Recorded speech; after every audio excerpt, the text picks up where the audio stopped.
Hello dear, today we are learn about physics class 11th NCERT example number 3.7। 3.7 में हमें किसी भी vehicles के लिए स्टॉपिंग डिस्टेंस फाइंड करनी है कि उसकी स्टॉपिंग डिस्टेंस क्या होगी जब मैंने सडनली ब्रेक लगाया।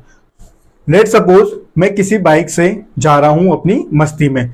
जैसे मैं अपनी मस्ती में जा रहा हूं अपनी रोड पे, ठीक है भाई, चल रहा हूं, कोई दिक्कत नहीं, मजे आ रहे हैं। मैंने अचानक ऐसे घूम के देखा सामने, अरे मेरे सामने गाड़ी आ गई, तो मैं क्या करूंगा, अचानक ब्रेक लगाऊंगा। अचानक जैसे मैंने ब्रेक लगाया तो उस ब्रेक लगाने से पहले और ब्रेक लगाने तक में जितना उसने, मेरी गाड़ी ने जितना डिस्टेंस ट्रेवल किया है वही क्या कहलाएगा, हमारा स्टॉपिंग डिस्टेंस। तो आपको एक फिगर नजर आ रहा होगा यहाँ पर, देखिए।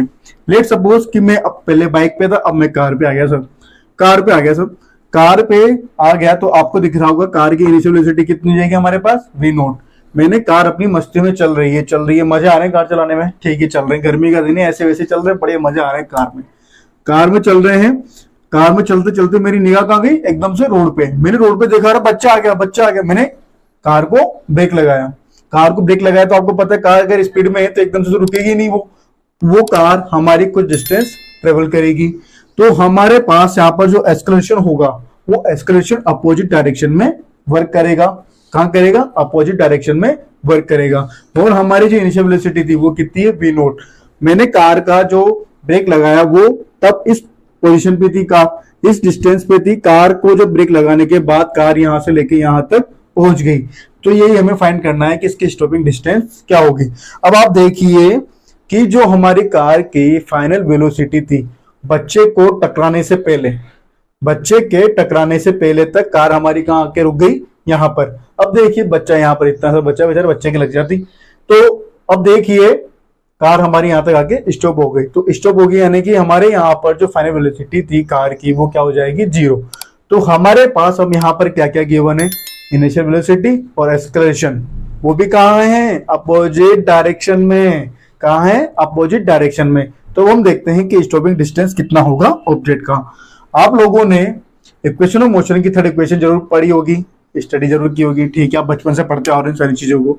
तो क्या हो जाएगा हमारे पास, v square equal to u square plus 2as, correct.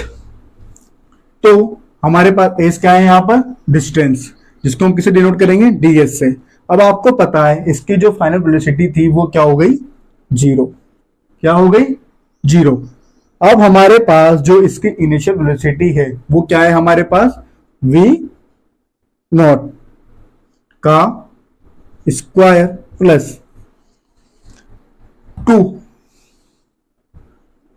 और एक्सेलरेशन क्या है हमारे पास, नेगेटिव, क्योंकि ये अपोजिट डायरेक्शन में वर्क कर रहा है। ब्रेक लगाया तो कुछ अपना वर्क करेगा वो, ठीक है। तो ये क्या हो गया, नेगेटिव एक्सेलरेशन। और एस क्या है हमारे पास, स्टॉपिंग डिस्टेंस, जिसको हम डिनोट करेंगे ds से। और यही हमें निकालना है। आज का हमारा मोटो यही है कि हमें स्टॉपिंग डिस्टेंस फाइंड करना है। तो ये क्या हो जाएगा हमारे पास, v0 का square minus 2a into ds। Clear. तो अब हम क्या करते हैं, इसको इधर लेके आते हैं, 2a into ds equal to v0 का स्क्वायर। क्लियर। तो हमारे पास स्टॉपिंग डिस्टेंस का जो फॉर्मूला निकल के आएगा वो क्या होगा हमारे पास, v0 का स्क्वायर अपॉन 2a। क्या हो जाएगा, v0 का स्क्वायर अपॉन 2a। लेकिन आप बोलोगे कि सर हमें तो एनसीईआरटी की बुक में है ना, ये दे रखा है ds equal to minus v0 का स्क्वायर अपॉन 2a। वहां पर ये फॉर्मूला इसलिए दिया हुआ है क्योंकि वहां पर उन्होंने उसका मैग्नीट्यूड नहीं दे रखा था, क्योंकि वहां पर जो एक्सेलरेशन है उन्होंने वो पॉजिटिव कंसीडर किया है। तो यहाँ पर अगर मैं पॉजिटिव लेता हूं तो अगर यहाँ पर मैंने पॉजिटिव लिया तो यही वैल्यू मेरे पास निकल के आएगा। लेकिन आप बताइए कि डिस्टेंस कभी नेगेटिव हो सकता है क्या, मेरी जो हाइट है वो कभी नेगेटिव हो सकती है कि नहीं, सर आपकी हाइट तो 5 फीट इतनी थी और बाद में मैंने कुछ टाइम बाद देखा आपके तो माइनस में हो गई, कभी हो सकता है कि ऐसा नहीं हो सकता।